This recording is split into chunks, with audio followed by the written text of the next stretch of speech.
સદાનંદાંભોધિ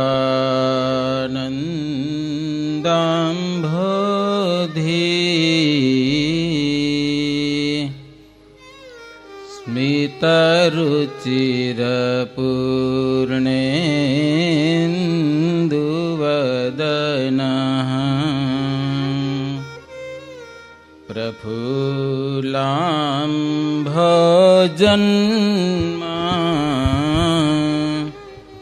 છદસદૃશશોભાક્ષિજુગલઃ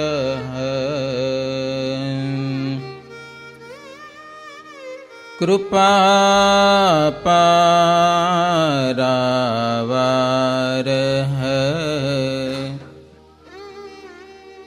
શ્રિતસકલ જીવાતિ સુખદો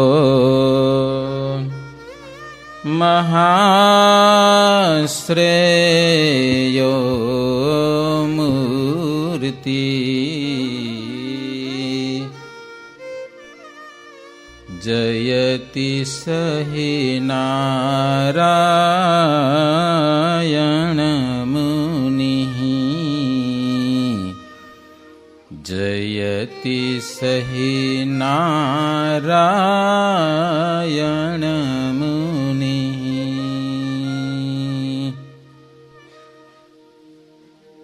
ઓમ શ્રી હરિ કૃષ્ણાય નમો નમઃ. ઓમ શ્રી ઘનશ્યામાય નમો નમઃ. ઓમ શ્રી સ્વામિનારાયણાય નમો નમઃ. સહજાનંદ સ્વામી મહારાજની જય. પ્રથમ બધાને જય સ્વામિનારાયણ. એડેલાઇટથી ભક્તજનો ખાસ સંભાળીને મેલબર્નના ભક્તજનોને જય સ્વામિનારાયણ કહ્યા છે. આજે એકાદશી તો ખરી, પણ વામન જયંતિ પણ સાથે છે. એટલે બહુ ઉત્તમ અને પવિત્ર દિવસ કહેવાય. આમ વળી દોઢડી એકાદશી હોય, આવતીકાલે 12 વાગ્યા સુધી કરવાની હોય, પણ આ વખતે વામન ભગવાન સીધા સમજ્યા ને, એક જ દિવસમાં પતાવી દીધું. લ્યો, એકાદશીનો ક્ષય હતો, આજે આમ 12 છે. હકીકતમાં આજે 12 છે. ભગવાનના ભક્તોએ આજે ઉપવાસ અવશ્ય કરવો જોઈએ. આજે તો ખાસ. બીજી એકાદશીને કદાચ ના કરતા હો તો 3 એકાદશીએ કરવો જોઈએ. એમાં આજની વચલી એકાદશીએ. બહુ ટૂંકમાં વાત કહું તો, બહુ ટૂંકમાં વાત કરીને તો બલિ રાજાએ બ્રાહ્મણોની સેવા કરી. બ્રાહ્મણો એવા મંત્ર બોલીને યજ્ઞ કરાવ્યો કે ત્રિલોકી વશ થઈ ગયા આખી. એટલે દેવતાઓ થઈ રહ્યા નવરા.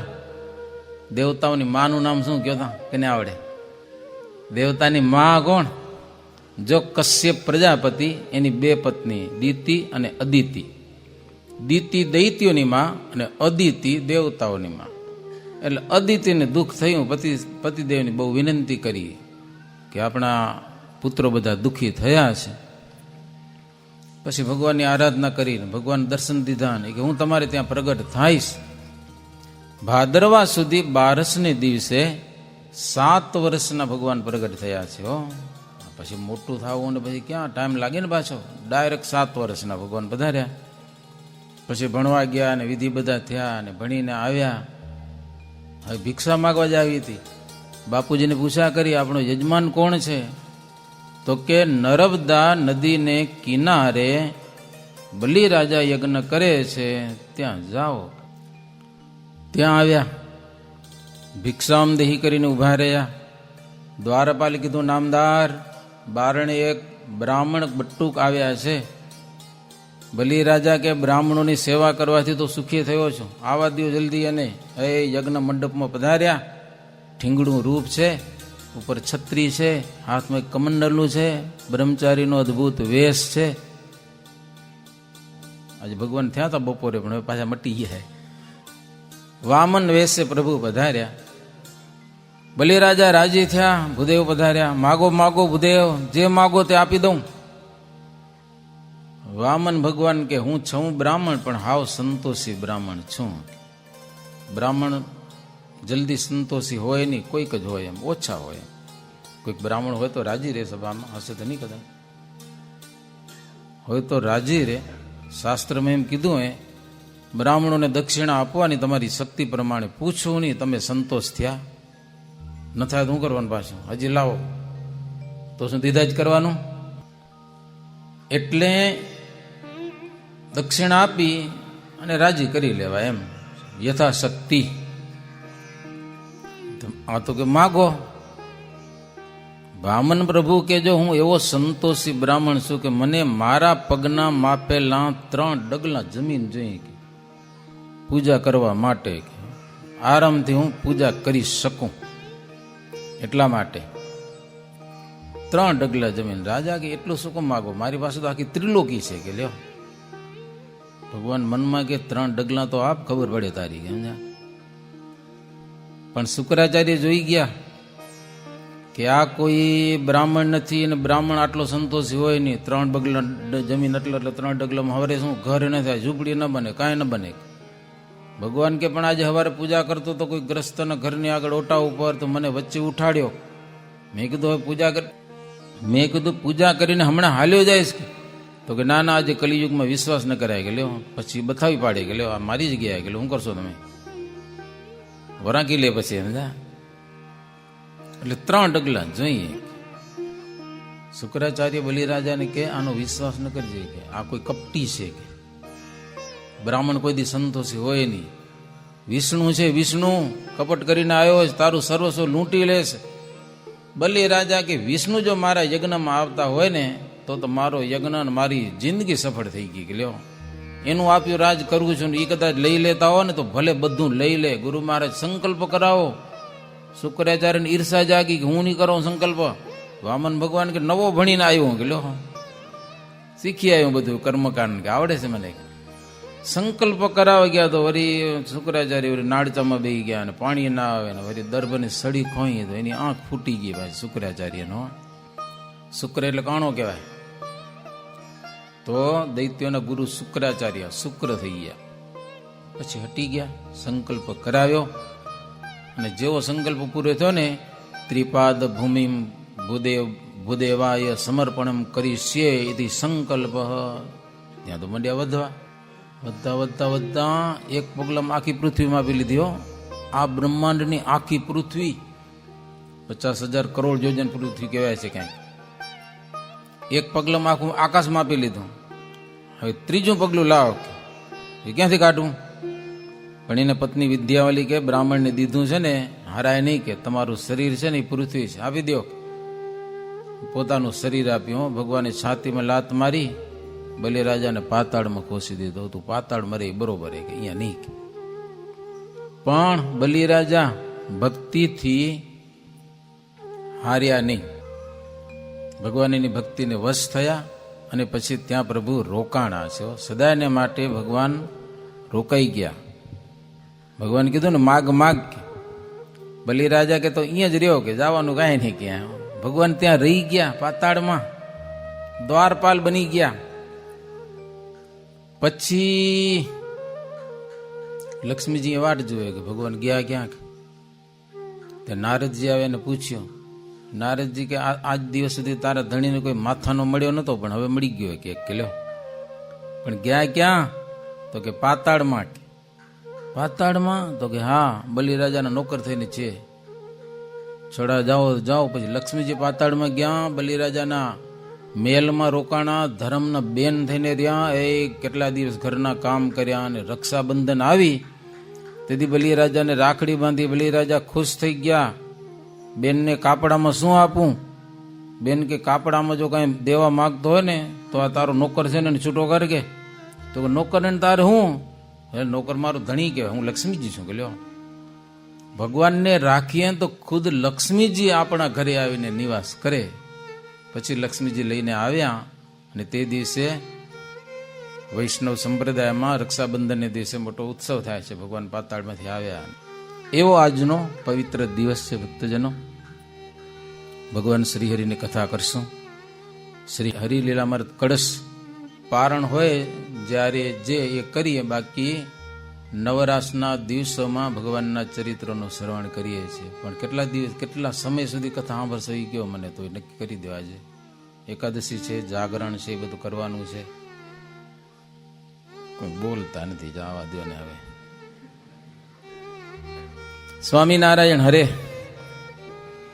ભૂપ સુણો અભેસિંહજી, પછી આવી 64ની સાલ, રથયાત્રા રૂડી રીતથી, કરી ગઢપુરમાં વૃષલાલ, દૈવી જીવને ઉપદેશ કરવા, ગઢપુરથી ગયા પ્રભુ ફરવા, ગયા રામ પરે તે હટાણે, પછી ત્યાંથી ગયા કરિયાણે.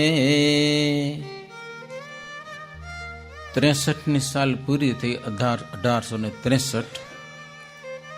64ની સાલ શરૂ થઈ. મહારાજ ગઢપુરમાં છે, રથયાત્રા કરી મહારાજ. પછી દૈવી જીવાત્માઓને ઉપદેશ કરવા ભગવાન શ્રીહરિ ગામડા ફરવા માટે નીકળ્યા છે. પ્રભુ રામપર પધાર્યા. આપણું કચ્છવાળું નહીં, પણ ત્યાં રામપરા ગામ છે. ત્યાંથી મહારાજ કરિયાણા પધાર્યા છે. કારિયાણી બીજું અને કરિયાણા બીજું. ત્યાં દેહા ખાચરના દરબારમાં પ્રભુ ઉતર્યા છે. બહુ ભાવથી મહારાજને સેવ્યા છે. બીજા સત્સંગી ગામના ઘણા બધા હતા. કાળો મકવાણો એક હતા, સમજા ને. મહારાજ એવી લીડા કરી હતી ને, હોનું કરી દીધું હતું. તમે સાંભળ્યું હશે, એટલે ઓજાર બધા હાથીના દિવાલમાં પછાડીને હોના થઈ ગયા. તો ચોરનો ત્રાસ વધી ગયો. મહારાજ પાછા લોઢાને કાઢી દીધા. લ્યો મહારાજ, મારે ઘેર પધારશો, આપ ભક્ત વત્સલ છો, અમારે ઘેર આવીને પ્રભુ અમને દર્શનના દાન દ્યો. મહારાજ એને ઘેર ગયેલા છે, એને પૂજા કરી. એ આજુબાજુના સત્સંગીઓ બધા આવ્યા, કથા વાર્તા થઈ. મહારાજ જમ્યા, રોકાણા ત્યાં રાત, 1-2 રાતો. જો આપણે ટાઈમ બહુ ઓછો હોય, મહારાજ પાસે ટાઈમ ઘણો હતો. એક ગામમાં મહિનો મહારાજ રોકાઈ ગયા હતા. જીવો ધાંધલ હતા ત્યાં કને. જીવા ધાંધલની ઈચ્છા થઈ કે મહારાજને કંઈક કડા કરી અને રાજી કરું. એટલે પછી એને શું કર્યું, વાંસળી વગાડી મહારાજ આગળ. હે ભક્ત વાંસળી સારી બજાવે, એવી કોઈ બીજાને ન ફાવે. મહારાજને શીશ નમાવી, તેણે વાંસળી સરસ બજાવી. એવી વાંસળી બજાડી કે મણિધર નાગ ડોલે. નાગ જેમ ડોલે ને એમ ભગવાન ડોલવા લાગ્યા. સજાનંદ સ્વામી મજા આવી ગયો મહારાજને. મહારાજ કે તમે વાંસળી બહુ સરસ વગાડી, કે માગો માગો, તમે જે માગો એ આપું. જીવો ધાંધલ કે મહારાજ બીજી કાંઈ ઈચ્છા નથી. કૃષ્ણ અવતારમાં તમે વાંસળી વગાડતા હતા, એવી વાંસળી વગાડો. અમને એવા એક અલૌકિક દર્શન કરાવો એવી ઈચ્છા છે. ભગવાન કૃષ્ણે વનમાં જઈને વાંસળી વગાડી હતી, એમ તમે એક દી વનમાં હાલો અને વાંસળી વગાડો. વનમાં હો, ગામમાં ની, ઘરે નહીં, જંગલમાં જઈને, એ રાત્રે પાછું. એમ કહી અને મહારાજને એક સરસ મજાની વાંસળી પણ ભેટ કરી એણે. જીવા ધાંધલે. પછી સાંજનો સમય થયો, સંધ્યા આરતી વગેરે બધું કર્યું. એ રાત્રિનો સમય થયો ને, અટાણું સમજે, અંધારું. જીવો ધાંધલ કે મહારાજ ગામ બારે હાલી તો ડુંગરા ઉપર રાત્રે. પ્રભુ કાળુભાર નદીને કાંઠે વાંસળી વગાડો અને ગોકુળ જેવી લીડાના અમને દર્શન કરાવો, એ અમને ઈચ્છા છે. મહારાજ કે પણ ઝીણો ઝીણો વરસાદ વરસે છે, આપણે ત્યાં જાશું તો કપડાં પલળી જશે. કે એનું શું કરશું? જીવો ભગત કે મહારાજ ધાબળા ઓઢી હાલી. કે બહુ ઝીણો ઝીણો વરસાદ વરસતો હતો. એક કાળો કામડો મહારાજને ઓઢાડ્યો, બધા પોતે ઓઢ્યા. ઘણા બધા હતા, બધા કાઠીઓ બધા ભેગા થયા. નીકળ્યા પછી થોડીક વાર થઈ, વરસાદ તો બંધ રહી ગયો. આકાશ આમ હાવ ચોખ્ખું થયું, ચંદ્રમાં ઉદય પામ્યો અને રાત્રિ પૂનમની હતી. થોડીક વાર શ્રીજી મહારાજ ત્યાં જઈને બેઠા. જ્ઞાન વાર્તાઓ કરી બધી. 1.5 પોર વેત્યો. 1 પોર એટલે 3 કલાકનો 1 પોર થાય, એટલે 10 સાડા 10 વાગ્યા હશે ને તઈ મહારાજ પછી એટલે ભગત કે મહારાજ વાંસળી લઈ આવ્યો છે, લ્યો અને વાંસળી બજાવો. અને શ્રીજી મહારાજજી નવી વાંસળી લઈ અને સરસ મજાની કરિયાણાની ધાર ઉપર બાજુ તળાવ છે, ડુંગર છે વચ્ચે, આ બાજુ એક મોટો રસ્તો છે, અને ત્યાં જઈ એક પથ્થર ઉપર બેસી અને પ્રભુ વાંસળી વગાડી. પગે આંટી ભરાવીને શામા આપે ઉભા રહ્યા એ હઠામાં. ત્રિભંગી છબી તે સમે કીધી, પછી વાંસળી હાથમાં લીધી. સખા મંડળી તો યુભી ફરતી, અતિ અંતરે આનંદ ધરતી. પુરમાં પ્રભુ નિદ્રાને પ્રેરી, ઊંઘે જઈ જન સૌ લીધા ઘેરી. ત્રિભંગી મૂર્તિ કરીને મહારાજ વાંસળી વગાડી છે. જમણા પગની આંટી વારીને ગામ તો આખું હુઈ ગયું 10:30 વાગે. એટલે આજે આપણે જાગતા છું, પેલા માણસો 9 વાગે તો હુઈ જતા ને સવાર વહેલા ઉઠતા. કહેવત છે ને, રાતે વહેલા જે સુવે ને વહેલા ઉઠે વીર, બળ બુદ્ધિ ને ધન વધે અને સુખિયું રહે શરીર. હવે આ માંદા વધારે શું કેમ થાય ખબર? 8 વાગ્યાથી ઉઠતા હોય, એટલે કેટલાક 9 વાગ્યાથી ઉઠતા હોય. એમાં શનિ રવિ આવે એટલે હોવાનો દિવસ જાણે આવ્યો. લ્યો, રાત્રે હુએ નહીં અને સવારે ઉઠે નહીં. ભગવાન શ્રીહરિએ વાંસળી વગાડી, એમાં સામ વેદનું ગાન કર્યું સરસ મજાનું. જાત જાતના સ્વર છેડ્યા વાંસળીમાં, અને અતિ ઉત્તમ રાગ આલાપ્યો. અને ઈશ્વર 3 ભુવનમાં વ્યાપી રહ્યો. તેથી ધુરજટીનું છૂટ્યું ધ્યાન, આવ્યા દેવો ચડીને વિમાન. રહ્યા થંભી નદી તણાની રહ્યો થંભી વહે તો સમીર. ભગવાન શ્રી હરિ એવી સરસ મજાની વાંસળી વગાડી. મહાદેવજી કૈલાસમાં ધ્યાન કરતા હતા, એનું ધ્યાન છૂટી ગયું. લખી જો, દુર્જટીનું છૂટ્યું ધ્યાન. દુર્જટી એટલે શંકર મહાદેવ સતત ભગવાનનું ધ્યાન કરે છે. મહાદેવજી છે ને ભગવાનનું સતત ધ્યાન કરે છે, પણ ભગવાને વાંસળી વગાડી, ધ્યાન છૂટી ગયું. પાણીના નદીના જળ થંભી ગયા, આકાશમાં વેતો પવન પણ સ્થિર થઈ ગયો. દિગ્ગજો ડોલ્યા, અને વસુધાધર એટલે શેષનારાયણ પણ ડોલી ગયા. આકાશમાં ગ્રહ મંડળ જેને કહેવાય, તારા મંડળ, એ પણ બધું થંભી ગયું છે. અને આકાશમાં થંભ્યો આકાશમાં જોવા ચંદ્ર, એટલે ચંદ્ર પણ સ્થિર થઈ ગયો.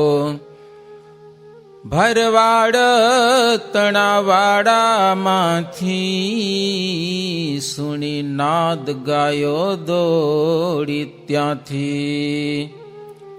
આવી શ્રી હરિને વીંટી વળી, પશુ પક્ષીની સુધ બુધ ટળી.